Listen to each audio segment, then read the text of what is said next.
I want to look at cash flow for my firms. And then I also want to do over here some ratio analysis. I'm trying to get a picture of the health of my firm. So in ratios, we're going to split these up just like we did the regression. We're going to pop them into those three broad categories of growth, risk, and profit. Right? We're going to find a way to fit the ratios we want to look at in those. Also, real quick, let me just have a copy of it. I know you guys can't see this well back there. Actually, I've got it right here.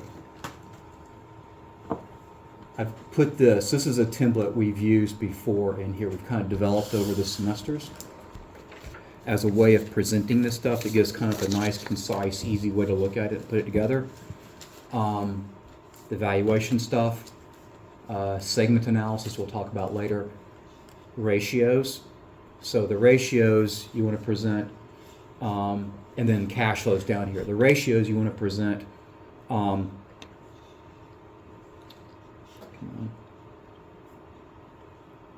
there we go. Where are we with the most recent data? So that's likely going to be the most recent quarter, right? And then the average. For a lot of these things, I'll show you how to conveniently get the average right out of FactSet. There's two good ways of doing it. And then whatever their industry is. Okay, so keep that in mind right there. We want to see how we're doing relative, kind of a trend for our firm, right? Current versus average, how we stack up against the competition.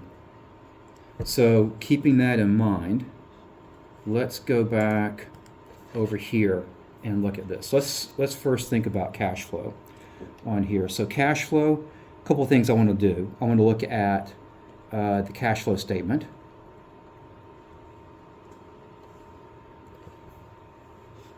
And I'd also like to look at the firm's free cash flow.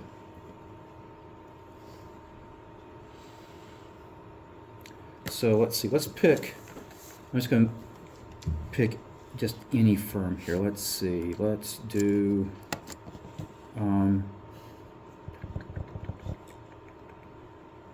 MPC, Marathon. We're in Marathon right now, aren't we, Cody? Yes. Okay. So let's look at Marathon real quick on their cash flow statement. So down in financials and their cash flow.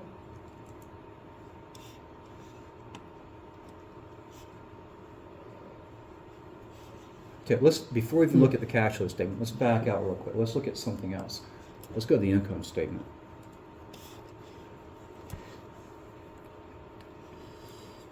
And let's see I got fiscal years and quarters. Let me just back out the fiscal years real quick. Okay, their cash flow or their sales have gone from, what are these in? 64 billion? Yes, from 64 billion to about 142 billion over, 10 years? Over a 10-year time frame. I can do this tab right here, and I can turn each of these rows into growth rates. Show I'm doing this. They may not be the best. They've kind of been all over the place, right? But they've had some really high growth periods. They've had some negative growth. I bet if we looked at this over time, it wouldn't be all that spectacular for them, right? They've had some decent growth. I don't know if I'd call them a growth company, maybe more of a mature company, right? I kind of want to get a sense of where they are in the life cycle. Are they high growth? Would I expect them to be high growth? Or are they more mature? So their growth is slacked off. They're likely more in the latter for Marathon. They may be growing faster than a lot of mature companies, but they're definitely moving in that direction. So let's go back to the cash flow statement. Now, why is that important? Because the more mature they are, the more I'm expecting them to be making profit, right? Net income's positive, and importantly here, net operating cash flow, the first section of the cash flow statement, I'd expect to be positive. if they're a growth company, especially a younger growth company, I realize that they're likely going to have trouble generating profit on a consistent basis. They might be moving towards it, or they might be just generating profit and it's probably kind of weak, right? So I'm going to cut a growth company some slack. But a mature company, I'm going to be less willing to do that. So Marathon's a bit more mature. They do have their net income's positive, their net cash from operating activities positive. But I see one thing up here I'm not particularly fond of. You guys see what that is just in that first section? Changes in net. It's, look what's been happening to their net operating cash flow. It's been declining. It's declining a bit, right? You could alternatively say, well, heck, it's been higher back here. It's done it before. So yeah, it's been, oh, I've got fiscal years and quarters. No wonder.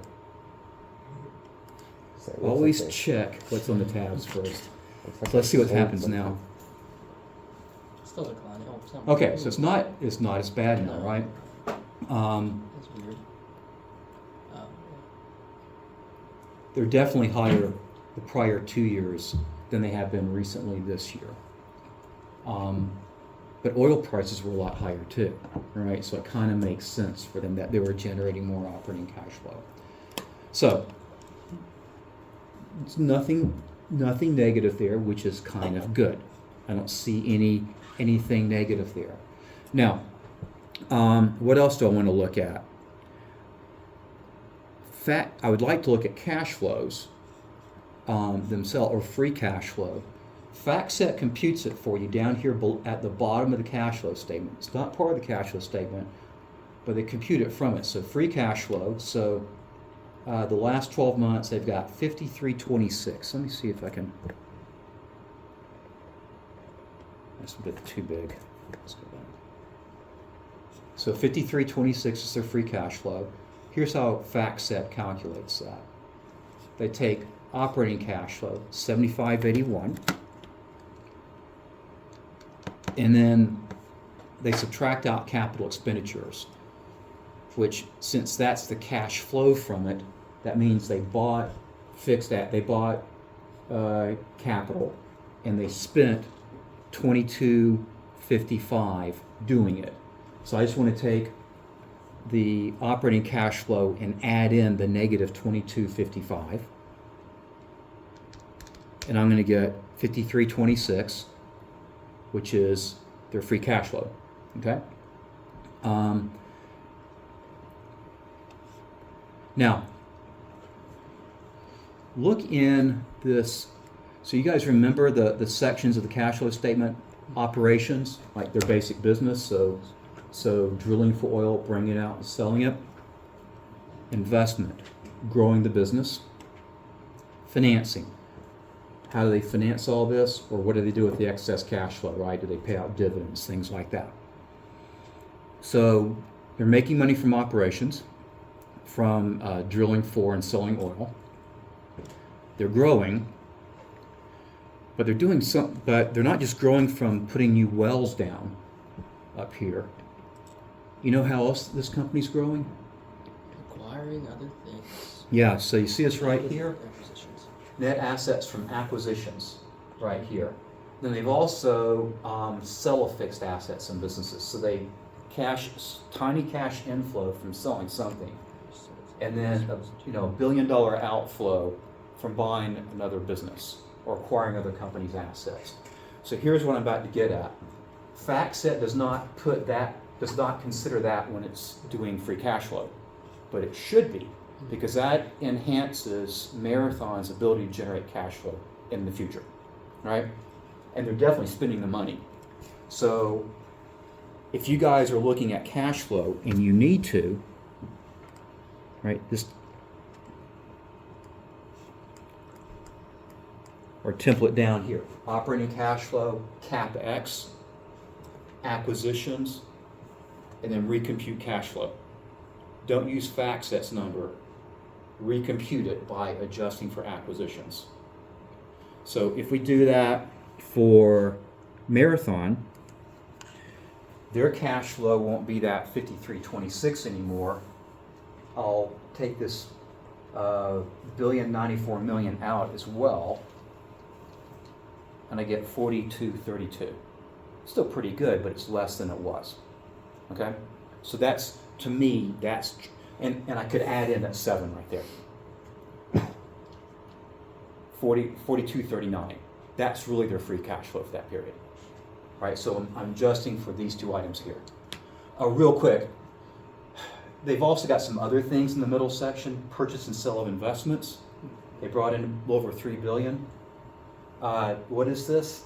That's not acquiring, that's non-operating assets.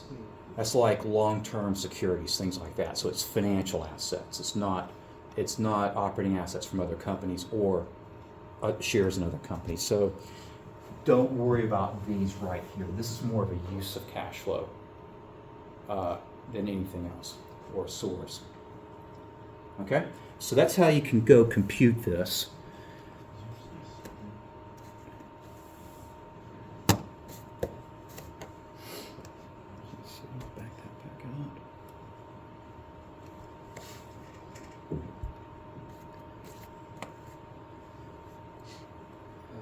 So let's see here. Let me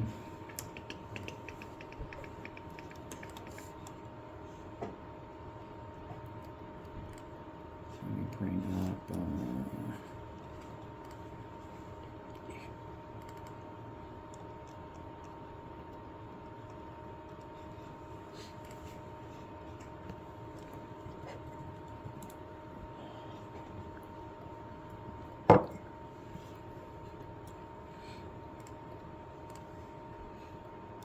Okay, so real quick, I don't know if I've shown you guys this trick in FactSet, but we know we can download the whole page up here with this.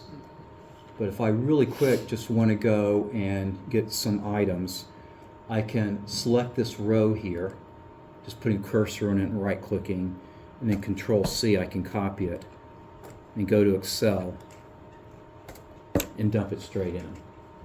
And I'll get the data really quick, just to show you guys that trick. So there, it didn't give me the years, but there's the cash flow from operations from Marathon.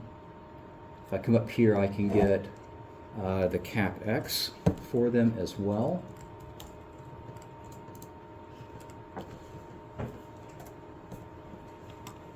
And the outflows from their acquisitions.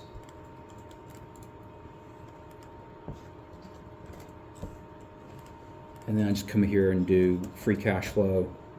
And so that's simply going to be the sum of these things. And so there's their cash flows right there. And the nice thing doing it is if I do that,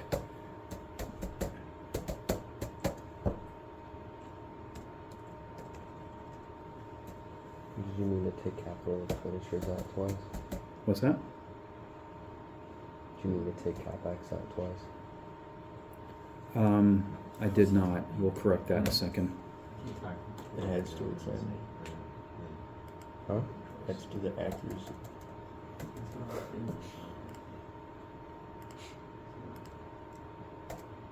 I got it. Okay, so and I get my average real quick. So here's the average cash flow over those 10 years for Marathon. Here's where they are right now.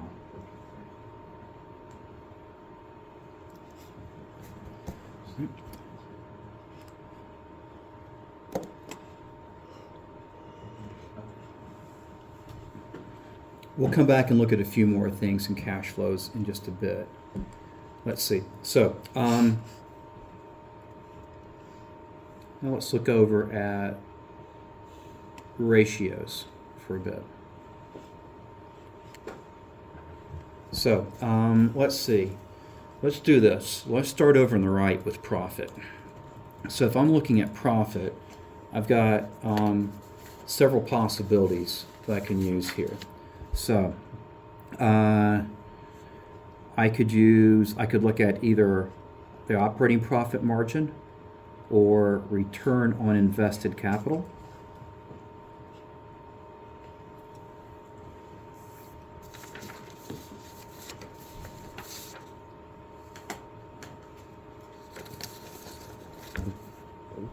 In fact, we'll probably end up doing both of those. Ethan would probably be more inclined to look at, with financials, net margin and return on equity instead. Okay? Like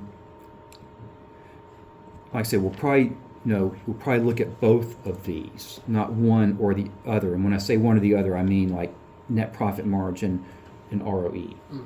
right? So you'll either be in this group up here or this group down here, but using both of those ratios that you're looking at. So let's see here. And I'll put one more up here as well. One that you guys have likely not seen before. Free cash flow margin. So this one is in FactSet. So I'll just put an FS over here. In fact, these are all going to be in FactSet. So we just have to collect the data.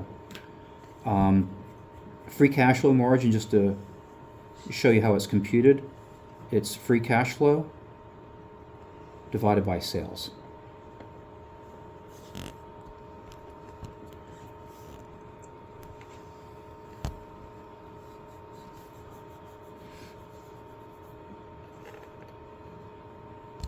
So the higher it is, the more of their sales they're retaining as free cash flow. Yeah, it's just like operating margin is EBIT to sales, or net margin is net income to sales. We like to see higher profitability than less. This, instead of looking at accounting profit, we're looking at cash flow, and looking at cash flow being generated out of sales. So again, higher the better is what we'd like to see. We're going to look at some more stuff here on this in a bit, but the best place to go get this data, so still have Marathon up here.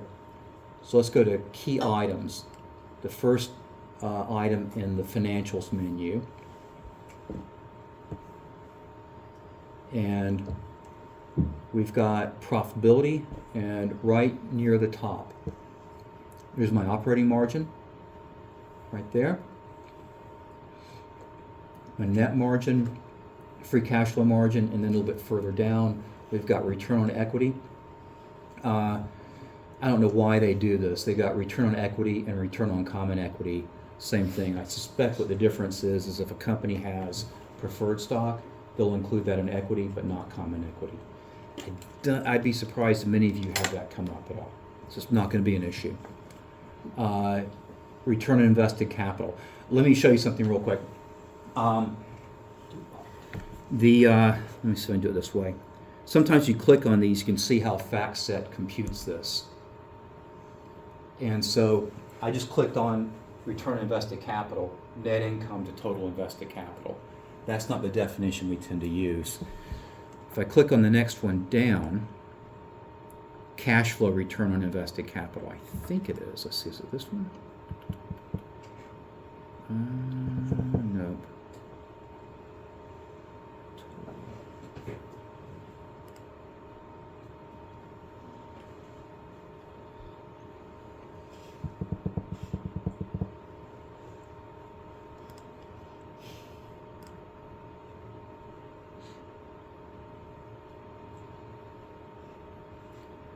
Yeah, so this, we talk about ROIC, and they've got it right here, but they're using net income.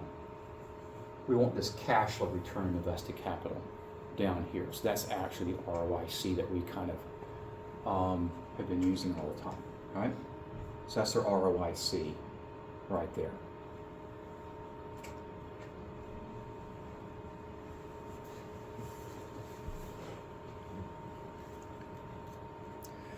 Now, if I go and,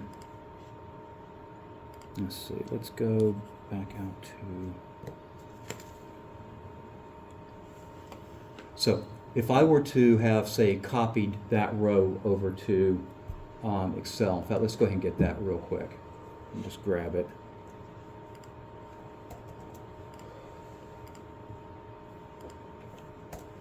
So there's our ROIC.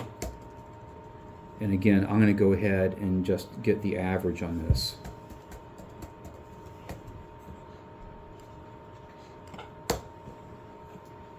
So So it's been about 18%, and it's substantially above that right now, right? So they're doing better than they have on average over time. So they're generating pretty good returns. Now, remember we said the other day, 18%, or excuse me, 27% looks good, and it probably is pretty sufficient, but we need to compare that to something. What we compare ROIC to is the cost of capital.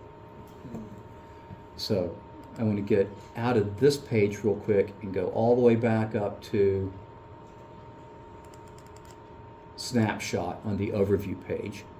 Way over here, it's got the key statistics. Inside of it, it'll have the cost of capital in the middle, 6.1%. So let's see. Now, I'm not going to have that for all the years. It'd be nice. We can't get that without hand computing it ourselves. But we can say that right now, the WACC is 6.1%, well below the ROIC for Marathon. So their growth adds value. The investments they've been doing have added value. They're substantially above their cost of capital, right? So that's one thing I'd be looking at for these firms. Now, for Ethan, it's going to look, instead of at ROIC, it's going to be looking at ROE and comparing it to the cost of equity. Right, so for still using Marathon, just return on equity or return on common equity. You know, like where is it at now, and then the average. And then to get the cost of equity back up in the snapshot inside the WACC, just click on that, and it's got 7.27. And then we could make that comparison real quick.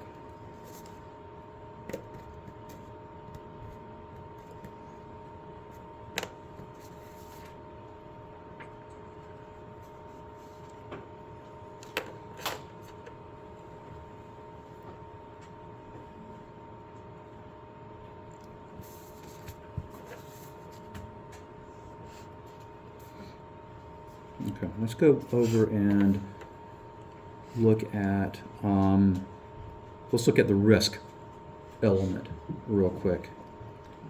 So I'm not going to bring up things like beta or stock price standard deviation in here. I'm looking at some ratios that are calculated from the financial data of the firm to measure risk. So in here, I'm going to look at some things, for example, the use of financial leverage. So debt versus equity. So here I might be looking at, say debt to assets,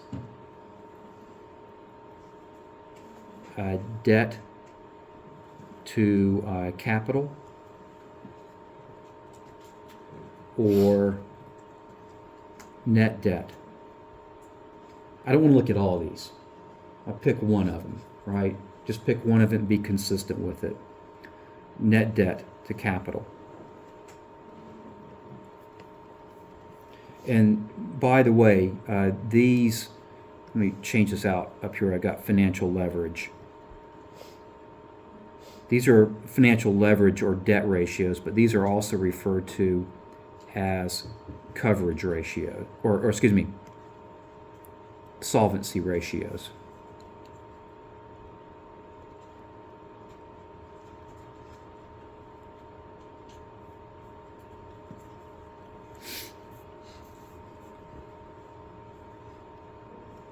So let's go and look at these for Marathon.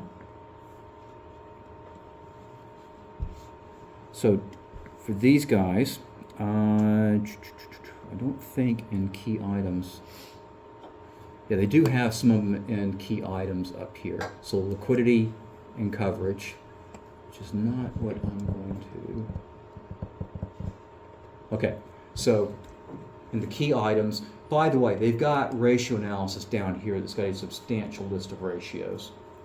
Key items sometimes is simply easier to go through. They aggregate a lot more. They aggregate stuff together. They don't have as much as they do here, but they aggregate it together. Let's just go back up to key items real quick. And so liquidity coverage, this is the use of debt. So down here at the bottom, we've got leverage ratios or our solvency ratios. So we've got several things up here. Long-term debt to equity or capital or assets. Capital, by the way, is debt and equity, right? I don't like these because some firms get a lot of their financing with short-term debt, and it's kicking that out. We could do total debt to assets. That's a good possibility right there. So when I had debt to assets, total debt to assets, okay? Got total debt to equity.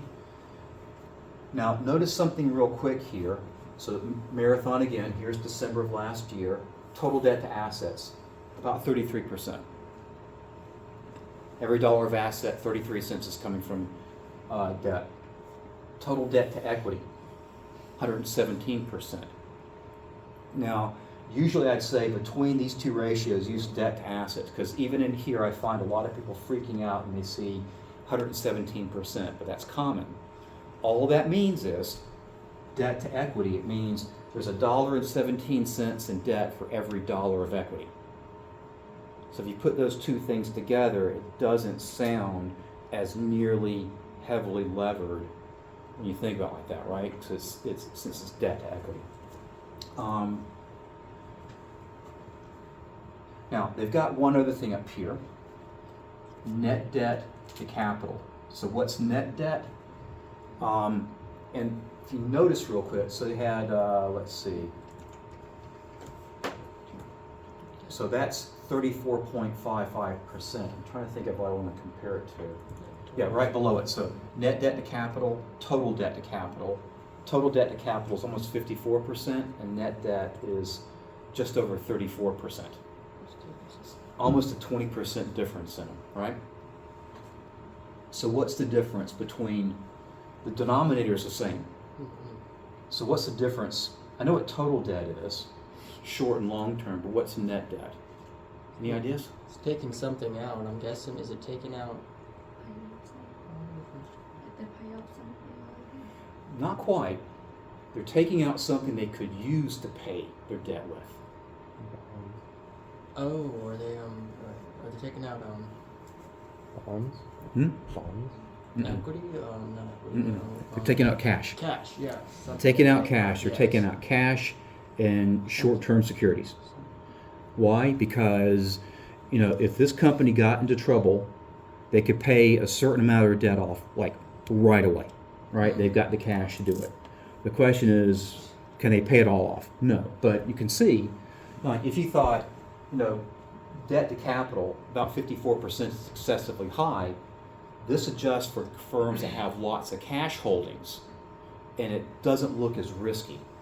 So to me, net debt to capital is a good ratio to look at, right? That way you're bringing in two things. It's not just looking at their leverage.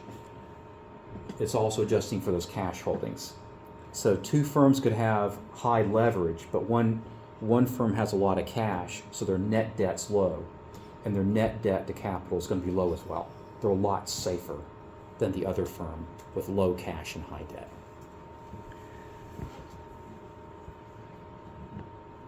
Now, they've got what, 3, 4, 5, 6, 7, 8, 9 of these leverage ratios up here.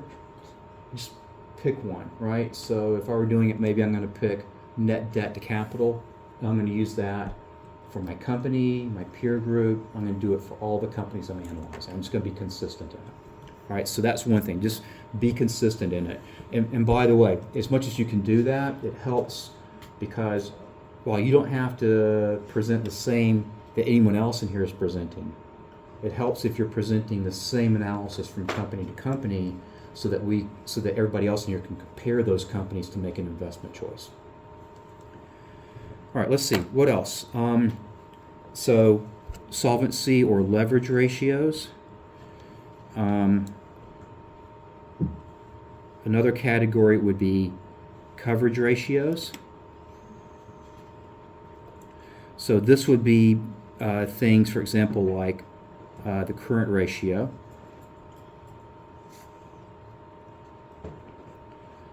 Which for many firms is going to be sufficient. I'll put up quick ratio as well for a few of you.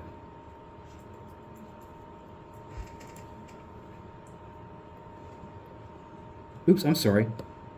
I'm not thinking right now. Those are not coverage ratios.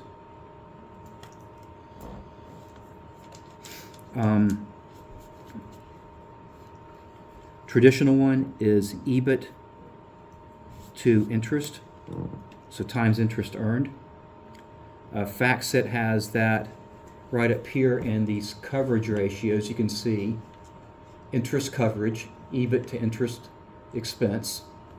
23, they had $10.14 of EBIT for every dollar of interest. We'd rather that number be higher than lower, right? Now, there is a problem with that ratio, or a potential problem with it.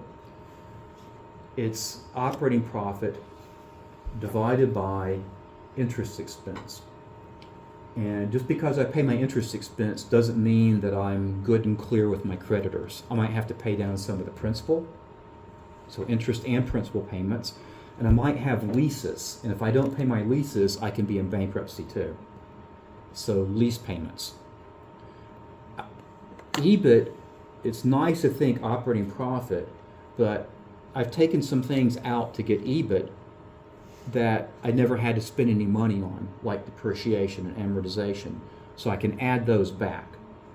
So basically that EBITDA you guys have heard of, I'd rather have EBITDA or something like that, and then compare that to all of my payments to my creditors and my lessors. For example, lease payments, interest payments, and principal payments. And they've got that up here for us. It's called fixed charge coverage ratio. Right below EBITDA to interest expense. So it's actually really, really close to the interest coverage for Marathon. There's not much difference.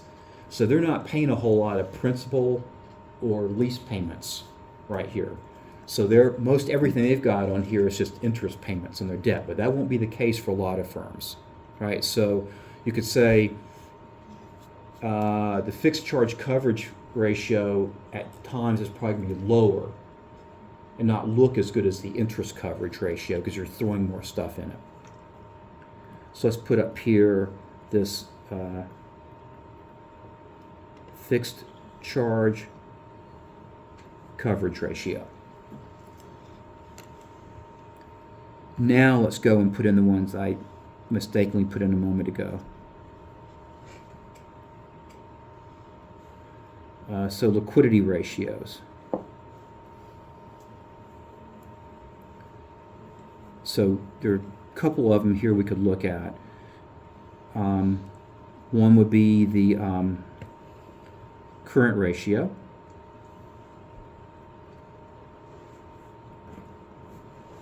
Which is nothing but current assets to current liabilities,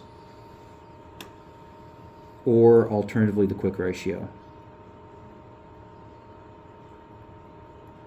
which is simply current assets less inventory over current liabilities. So I go up a little bit more, and the next category up is going to be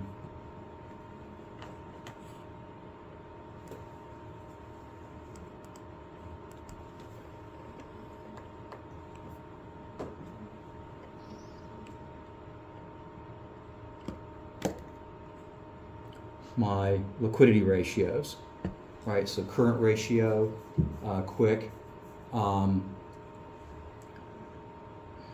Now, you gotta be careful with these. You would think you'd want these higher rather than lower. But they can get sometimes too high. Firms don't need an excessive amount of liquidity because firms that are healthy have access to, say, lines of credit at banks, things like that. Unhealthy firms, or firms that might be more in a position where they could potentially be struggling, they're the ones that need more liquidity. So what I would be looking for are spikes in the data. Right? I'm not looking for liquidity ratios to be necessarily high or low. I'm concerned if there's a trend and then all of a sudden they pop up unexpectedly or they pop down unexpectedly. Like, why is there a massive increase in these liquidity ratios? It sounds like a great problem to have, but why do they have all those current assets all of a sudden relative to the current liabilities? Or worse yet, a big decrease, right? So that's all I'm looking for there. For Marathon, we could say it's dropped a little bit last year from the year before. In fact, now what I'd really like to see is where it's at right now, right? So I want to see the most recent quarter up here.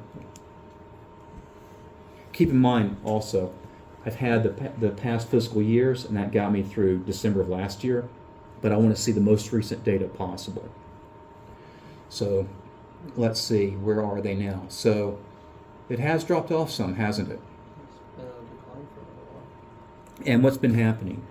Oil prices are down some, their cash flows are down a little bit, their profits are down a little bit, so that might be a bit of a concern that their liquidity is down some, okay?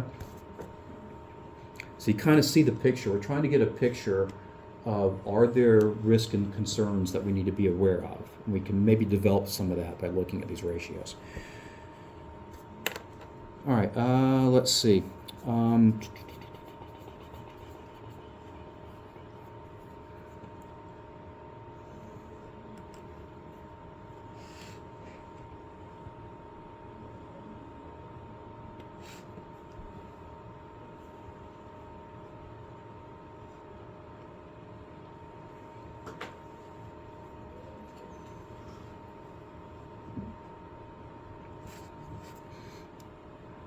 Okay, let's look at the growth part. And this is going to kind of wrap us back around to some of these other measures we've already talked about.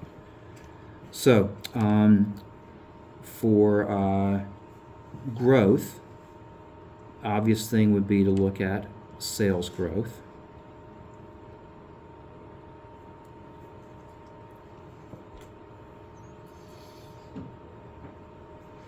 And we could also look at either EBIT or earnings growth.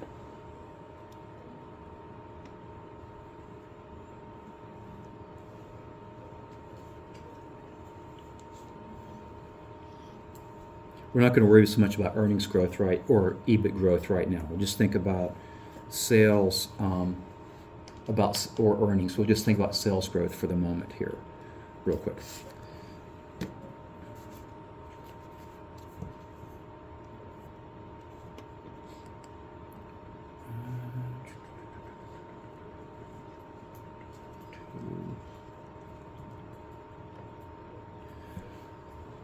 So we can actually get our growth rates for the company.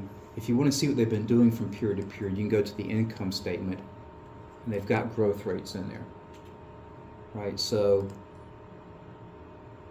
there's actual income statement data, but that's converted into growth rates from period to period for each line. So we kind of see Marathon sales growth has been kind of erratic over the quarters and over the years. Let's do this real quick. Let's go back to ratio analysis. In fact, let me do this. Let's go back up here to the income statement. And let's see. We're in fiscal years, right? So let's I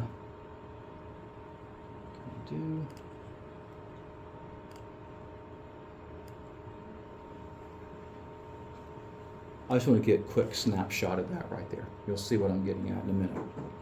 Right, so that's the actual sales growth over this past years for Marathon. Let's go into ratios.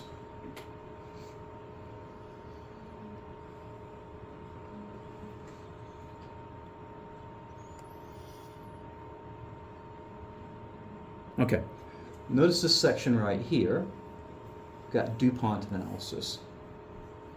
So, if you guys remember,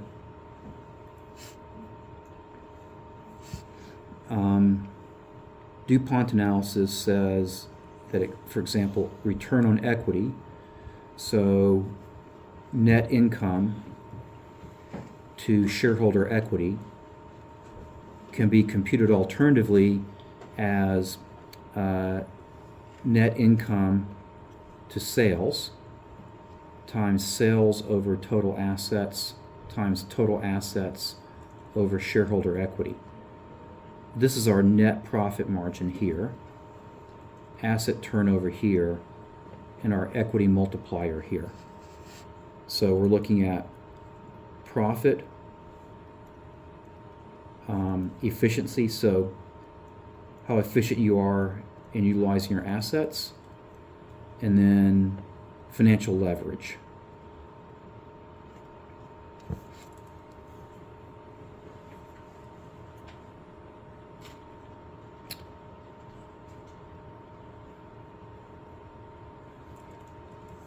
We're going to come back to that in just a second. So they give us this DuPont analysis. So asset turnover, here's the turnover ratio.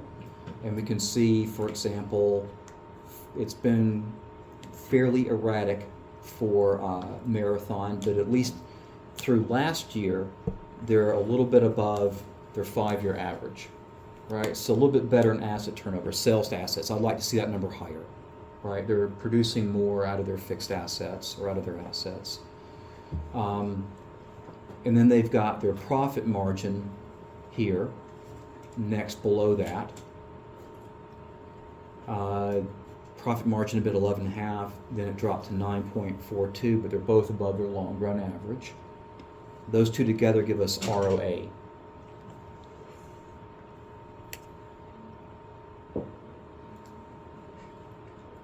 So return on assets is that part right there.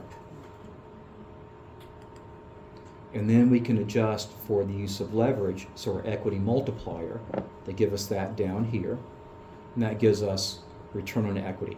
So the thing about this is, it's showing us, let's see, what's happening to ROE for Marathon. It's well above its 5-year average, but it's dropped off in the past. Well, in 23, it's lower than it was in 22. So what's caused that? They've had a reduction in asset turnover. They've generated less sales from their assets. You could say they've been less efficient. That could be that they've generated less sales. They've got a lot of fixed assets, or it could be that they simply become less efficient in generating sales. Their profits dropped off slightly, and we can see what's happened. Their ROE has dropped off. On the other hand, their multiplier has gone up. Remember, the multiplier is assets to equity, so that goes up when you use less equity and more debt. So they're juicing returns a little bit by using debt, and that's risky, right? So if they hadn't slightly increased their use of debt, their ROE would have been lower than 37, would have dropped off even more than it did. So they kind of helped support their ROE by using more debt than they had been to negate some of the negative impact of asset turnover and profit margin declining for the firm. Okay, so we can get a little bit of a picture of what's going on with them. So I can tell from that right there, Marathon looks a little bit riskier than they had been, and they're not performing as well as they had been. Now again, I want to go and look and see what's going on with that in the most recent quarter as well, because I really want to know what they're doing now and how it stacks up to the long run. Now, they do something else up here too. They take that ROE and they multiply it by the earnings retention ratio, and they get something called a reinvestment rate. You guys have seen this before, where we take ROE, all this stuff here, and we multiply that by that same reinvestment rate, and we get the sustainable growth rate. Remember that, how much a firm can grow revenue without having to go and access external equity markets or things like that.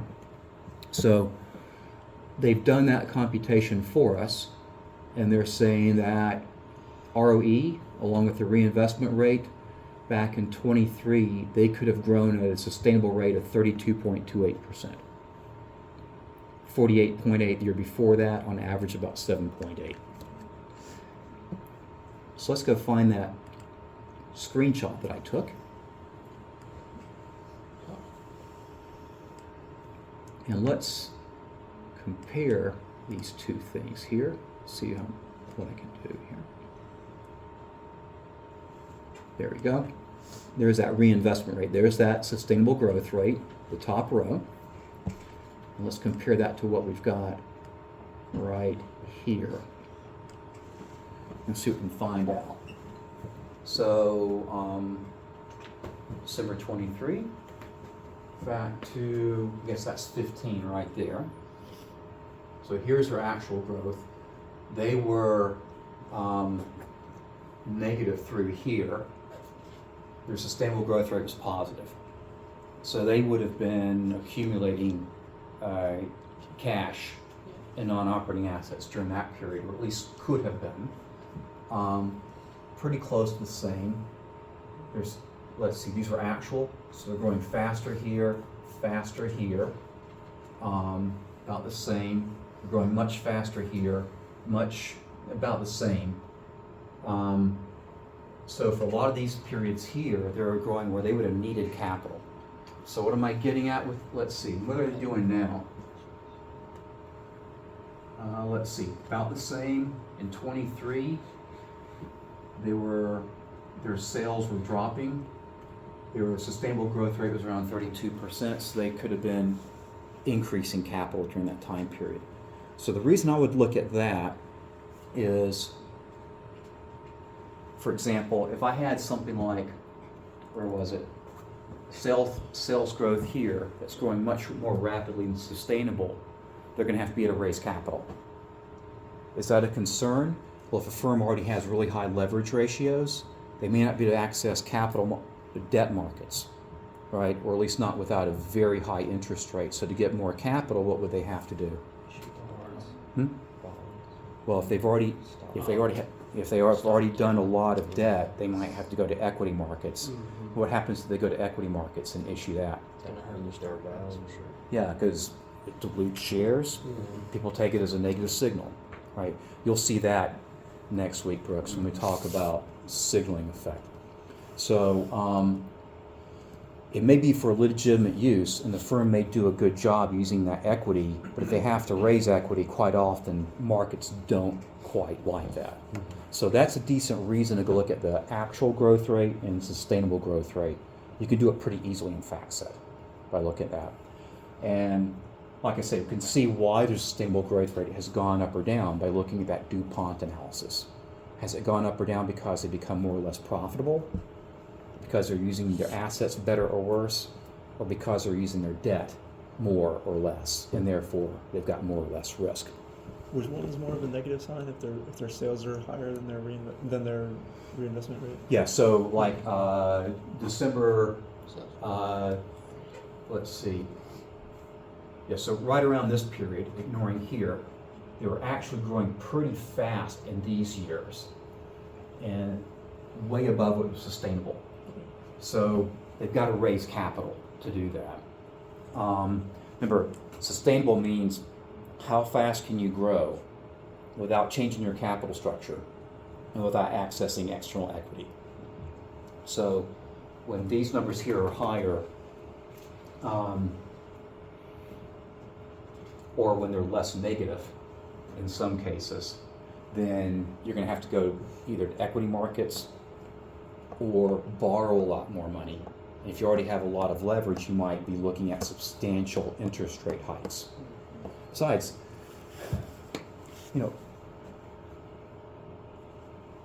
would raising more debt been a huge issue back here? The interest rates are fairly low. I thought. They were fairly low, right? Yeah. But now they're fairly high in a relative sense. So the Fed may be dropping rates, but they haven't necessarily come down for firms. In fact, what have they been doing in the REIT market? Go. They've been going up, and I bet for most of you guys they're going up too. For like 5 weeks. Right. So if companies are looking at, say, like 10-year debt, I know their rates are going up because they're not going to get a rate below the 10-year treasury. In fact, it's going to be the 10-year treasury plus a risk premium for credit risk.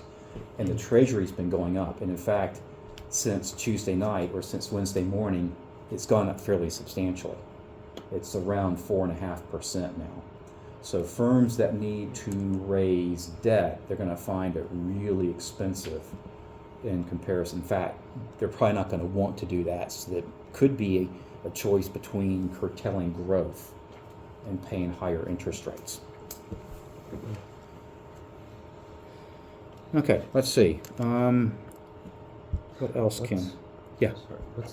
So what would be the best way to go about growing if you're in a high interest rate environment? Like, do you think you would rather subdue growth for a small amount of time, or like take the debt out and keep going? Depends on how. 'Cause if Well, you can't issue It depends. equity- All right, so let me kind of hold off on that question just a minute. So one thing I want to know for Marathon is not just like we were looking at leverage ratios, for example, right? So net debt to capital.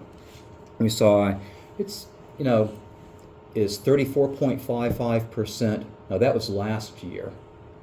Where are they at right now?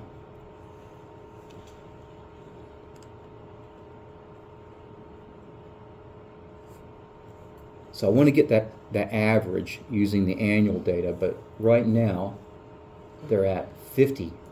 They've gone up, is that right? It was 34, right? And now it's 50%. That is a big increase. That could be because they've burnt off a lot of cash, or because they simply have more debt, or less overall capital. But their net debt to capital ratio has gone up fairly substantially. So when I see that rise, that's a bit of a flag coming up. I want to compare it to the industry though. So let me show you guys real quick. So I'll get your question in just a minute, Sam. So I can get it for the company, but I want to get the industry. So I want to get an overall idea. I'm going to give you two places to get it. So one in FactSet and one outside from another professor's website. So let's go into FactSet real quick. Up here at the top, you've got this comps analysis, comparables. So let's go up here.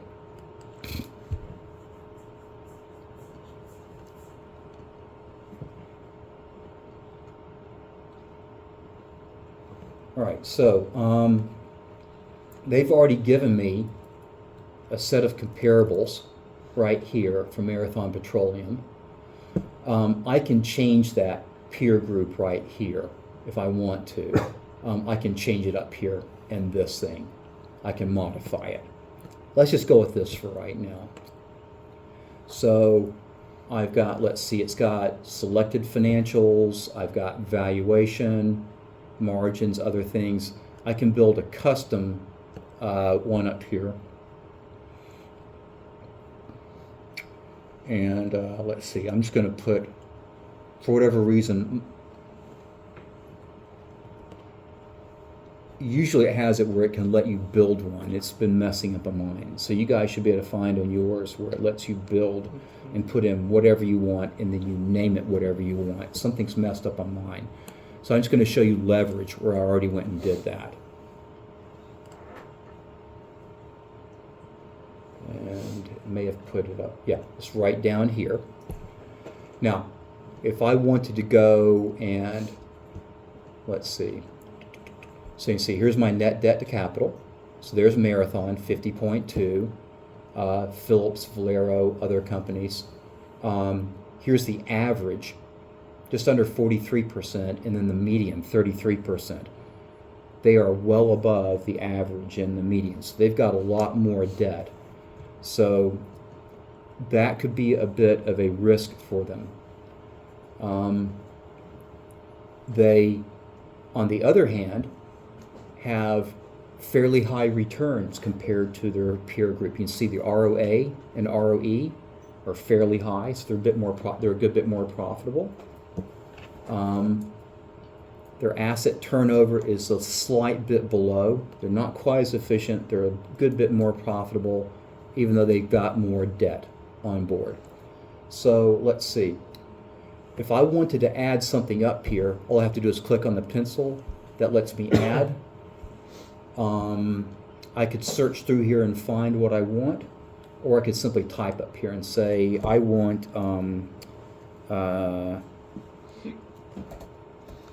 current ratio. So start typing that in correctly. And current, and there we go, current ratio, and I can just double click it and it will add it in. Click save and I'll find the current ratio right there. So I can get an idea about their liquidity.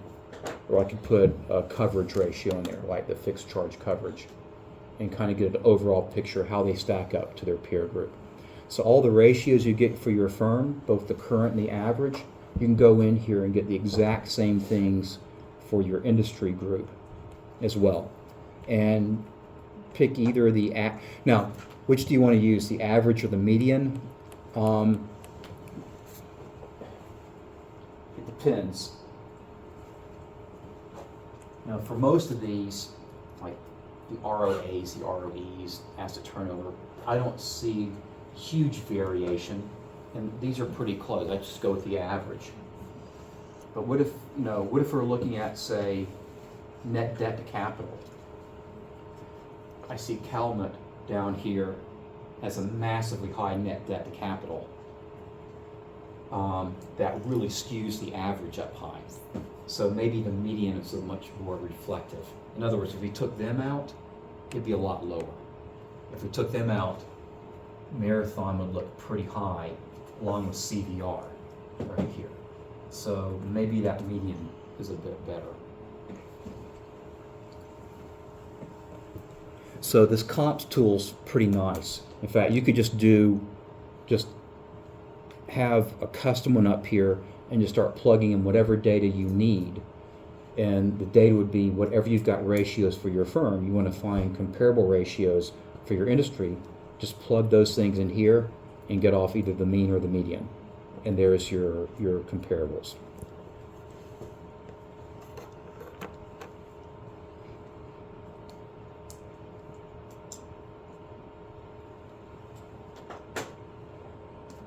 Okay, let's do one more thing with this.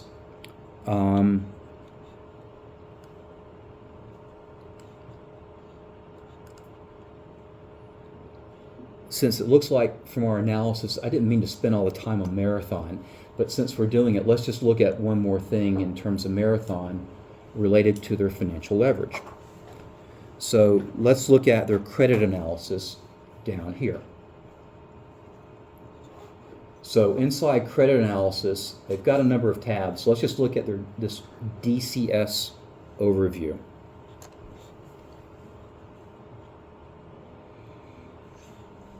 And you've got several things up here. So, for example, in the upper left, you've got their Standard & Poor's credit rating. So I can see that they're BBB, which is decently high. It's an investment grade credit rating. It's stable, so that means that Standard & Poor's, and also, let's find another company. Who? Yeah, let's put in SMCI. Let's put them up here. I don't know if they've got any debt. Let's just see. Yeah, they don't have any. You see what's happening? So there's no ratings up here. They don't have any substantial debt out. At least none that's. They might have some privately issued debt, but so let's find another CBRE maybe.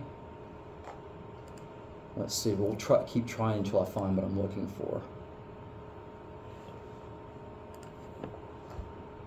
Nope.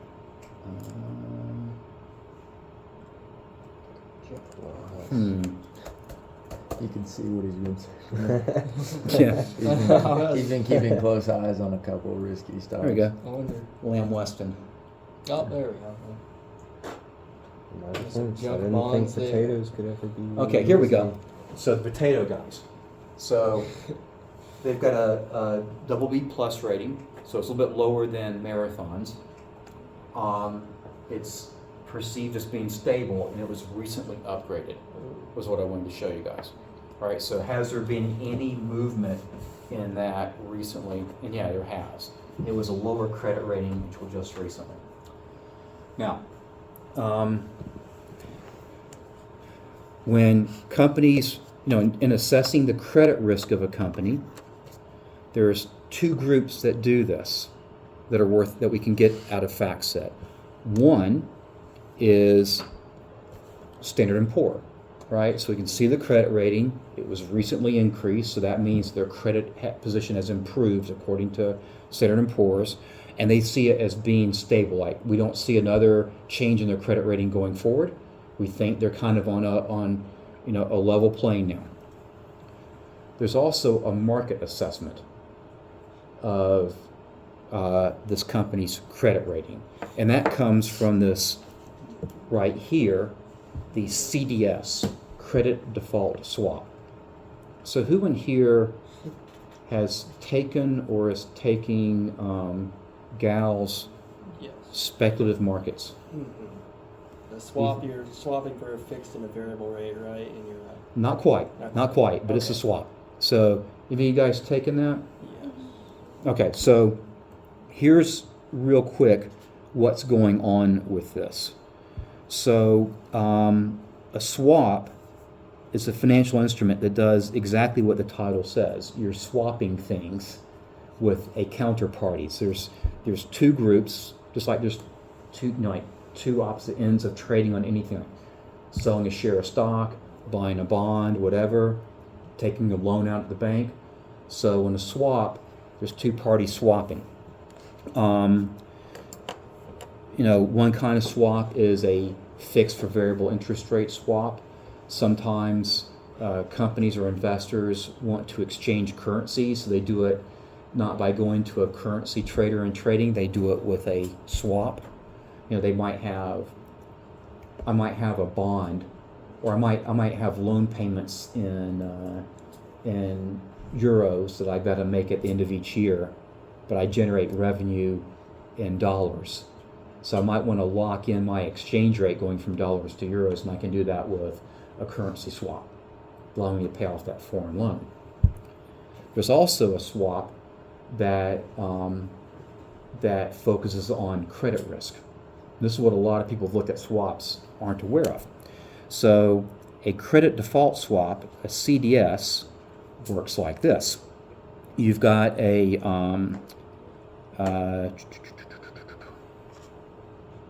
I want to put this up here.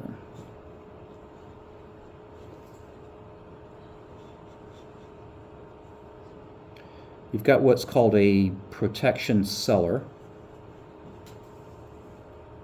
And these terms are not important. And then a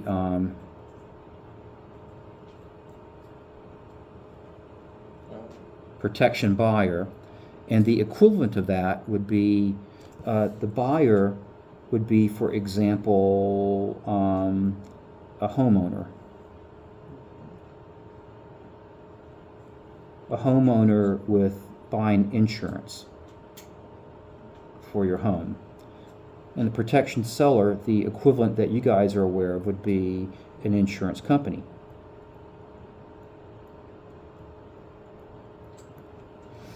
And so what happens between an insurance company and a homeowner? Insurance company receives some money and then they provide protection in case bad happens. Yeah, so there is a premium payment going this way. The default risk. And then nothing goes the other way unless there is a claim made for some damage to the house, right? So I'll put up here dashed insurance claim.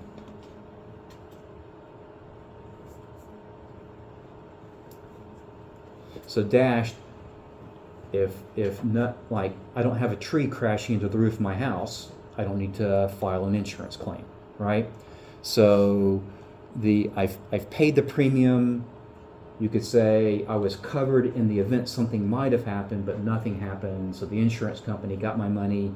They made some profit for the period, right? But maybe next year that tree comes crashing down. I have to file a claim, and the insurance company's going to be out a bunch of money. So that's not a CDS, but a CDS very much has that flavor in mind. So you get the CDS buyer is equivalent to the homeowner, and you get the CDS or credit default seller is equivalent to the insurance company. Now, in reality, the seller of the CDS could be one of you guys, and the buyer could be one of us as well. Two regular investors trading with each other, but taking opposite sides. So what would you get if you are the CDS seller and I'm the buyer? It's like I'm the CDS buyer, Sandin's the seller. He sold me this swap. I'm going to pay him for it, right? So he gets a payment, and that payment is the CDS spread. So you can see up here, CDS spreads on a 1 year CDS, 24.78 basis points, right? So 0.2478%. On a 10-year, 139.18 basis points. It's larger, but you think, I've got longer coverage, right? Or put differently, more time for that event to occur. Imagine what would happen if instead of taking out insurance policy and paying a premium for 1 year, you paid all at once a premium for 10 years. It'd be substantially higher, right? So you see why the 10-year CDS is higher than the 1 year, and why they kind of move in that line when you go from 1 year to 2 to 3 to 5 and so forth. Now, what's the CDS buyer? What do they get out of this? Well, they're going to get that dashed line right here. And what is going to lead them to a payout? What will be the event? What do you guys think the payout event would be for the CDS buyer? If they can't pay the A default. bond. Yeah. The company defaults on its debt. So this would be a credit default. Steady upward trend. Right? So we've got the table here. We can see how these have changed recently. In fact, it may be easier with the table than looking at the chart. So you've got the table here. You've got the chart down here, right? Let's see. We've got the stock price here. We've got the 1 year CDS here. We've got the purple line, the 5-year CDS right here. If I'm looking at this, since about midsummer, right? 6 months, 3, 1 month, a week, and a day. It's been, I guess midsummer's since back in here. It's mostly been dropping down on the most part, right? So the 5-year credit default swap premium has been declining. What does that tell you? Less risky now. It means the market is assessing that there's less chance that Marathon will default on its debt than had been the case. There's not as much wavering in the 1 year, but I can definitely see it better in the 5 year, and you'll almost always see it better in the 5 year than the 1 year. So, Standard & Poor's, so Marathon has a lot more debt than it had just 10 months ago. Is that a big concern? Standard & Poor's says no, and the credit default swap market says no. This is Lamb Weston. Oh, I'm sorry, Lamb Weston. Huh. Let's go back to Marathon. Thank you. Let's go back to Marathon real quick. Remember, we don't know if they haven't had an upgrade or downgrade, but let's see what's happened here. Ooh. They have had a bit of an increase, haven't they? Something of a trend up here in their 5-year CDS. So the market's actually assessing, there is a bit more risk with Marathon. And while in the past week, the CDS spreads have declined somewhat, If we go back 6 months or 3 or 2 months or 1 month, it's definitely increased some. So the market has assessed there is greater risk with Marathon. There's a couple of other things you guys can look at on the CDS page that are worth looking at. They'll tell you the capital structure, or not just the capital structure, but you could say the mix of long-term and short-term debt. So here's your total debt for Marathon, right here. And we can see a substantial portion of that is long-term, 24 billion, a little over 4 billion of it short-term. So most of their debt's long-term. Down here, they'll show you for their long-term debt, not the stuff coming within a year, but for the longer-term stuff, how it's staggered over time. You'll see lots of these things out here, like past 2034. That doesn't mean in 2034, it means for all years 2034 on out, right? So you can see a big spike. Don't freak out on that. First off, it's 10 years out. Second off, they're aggregating all years from 2034 onward. What would be a concern? Possibly if they had a big spike along here somewhere, right? They got a big debt payment coming up. Let me show you one last thing on this DCS page that's worth looking at. So over here in this bottom left corner, where they've got historical debt, or historical credit analysis, they've actually aggregated a number of things you could look at here. So it's a convenient little spot to look. But they've got something down here, and I don't remember the numbers, so we'll have to get on Google here in a second. They got this thing called the Altman Z-score. And I don't remember all of it, but the Altman Z-score is basically it's a regression-based analysis of credit rating. And just like I said for you guys, go dump all the S&P 1500, use that as your sample to try to look through for firms, but then focus on your sector. This Altman Z looks at the entire market. It assesses a company's credit or its risk of default, you could say, by looking at its profitability and its liquidity, and I think 3 other metrics. I can't remember what they are. Right, so they're looking at financial ratios, stuff you could get data for. They're running what's essentially a regression analysis, and out pops this Z-score. So I should have had this before class. I wasn't expecting to look at... Anything 2 and below is in the danger zone. Anything 2 to 3 is like, doesn't really tell you anything, and then 3 and above is... Okay, so yeah, it's 3 and above, and it's, let's make it 1.9 or 2, so okay. So here's how this Altman score is going to look.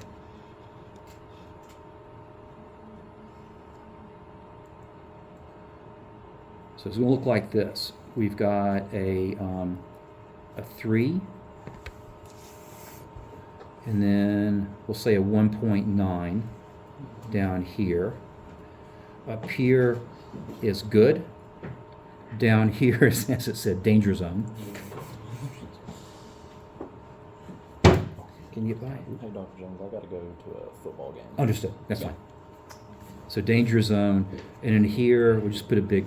Can't really make any sense out of that area, right? So call it gray area inside here.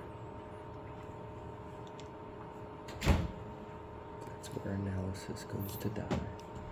Where analysis goes to die. So let's see. We're looking at Marathon. What was their Z-score? 3.4.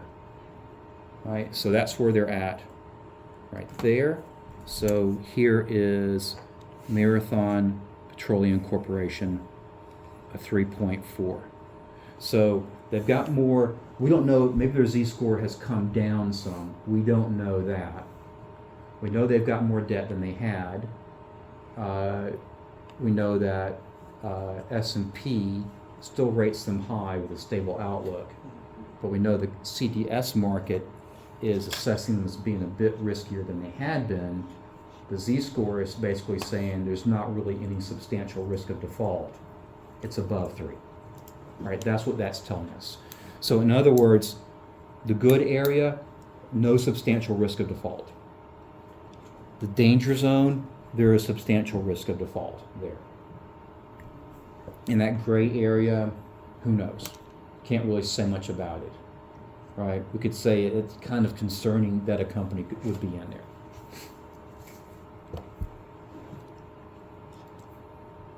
Okay, that's a good place to stop for today. We'll do more of this stuff on, remember, there's no Attribution Tuesday, right? We're done with that. So we'll get in here and do more stuff like this on Tuesday, more things you guys be looking over, and the same thing on Thursday. All right?